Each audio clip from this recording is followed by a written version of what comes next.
Hi, my name is Jackie, and this is my grace story. Growing up, my dad was Catholic, my mom was Methodist. Credit to my mom that she tried to keep us focused. I was the third of four kids, but by early childhood, all of us fought her going every Sunday. And there's only so long that she could battle it on her own. So she required us to all attend through confirmation in that denomination.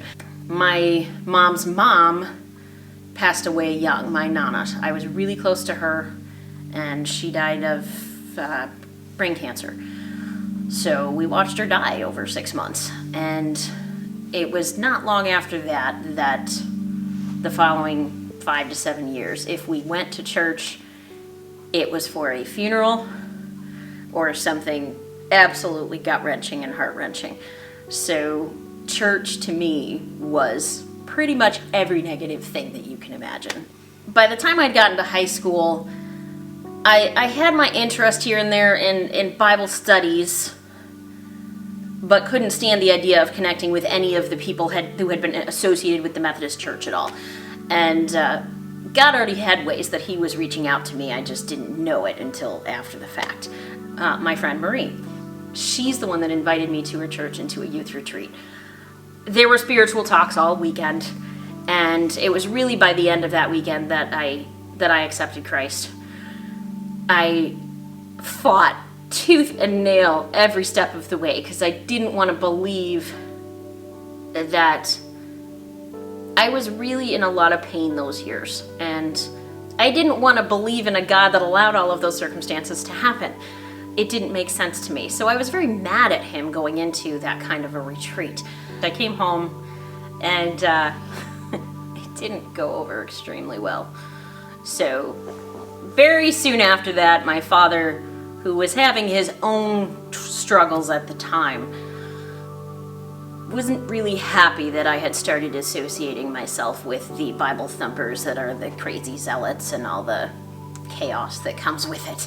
It was a hard couple years. When I started finishing high school, I decided that I chalked up the conversion experience to I was being very emotional about all of my other life circumstances, so we're just going to leave that behind.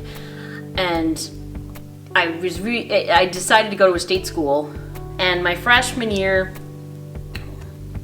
I planned on soccer. I planned on a number of things. I was working on a soccer scholarship, and all of those things slowly were taken away. I had bad knees, and I had other issues, and I had other limitations.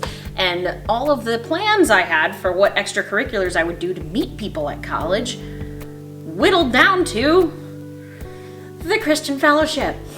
And there were so many things that God showed me in those first few months, particularly in a specific retreat, that just made it painfully obvious that he was real, that he really wanted to be a part of my life, that he really loved me and cried with me and hurt for me for all my life circumstances.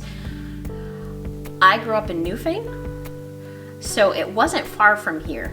And 17 years into the Rochester area, really, I guess 14 years at that point, I did not like the idea of moving back home. I really didn't. I had one of those sermons, and one of the points that they made was how Moses' first ministry was going back home.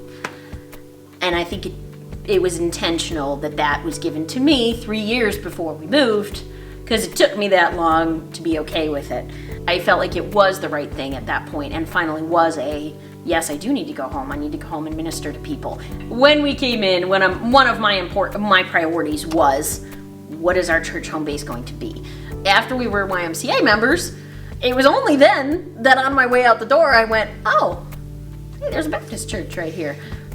Maybe we should check that one out. And it was not what I expected in good ways. And little did I know then, before I knew it, my daughter was in the hospital completely unexpectedly, took us all by surprise.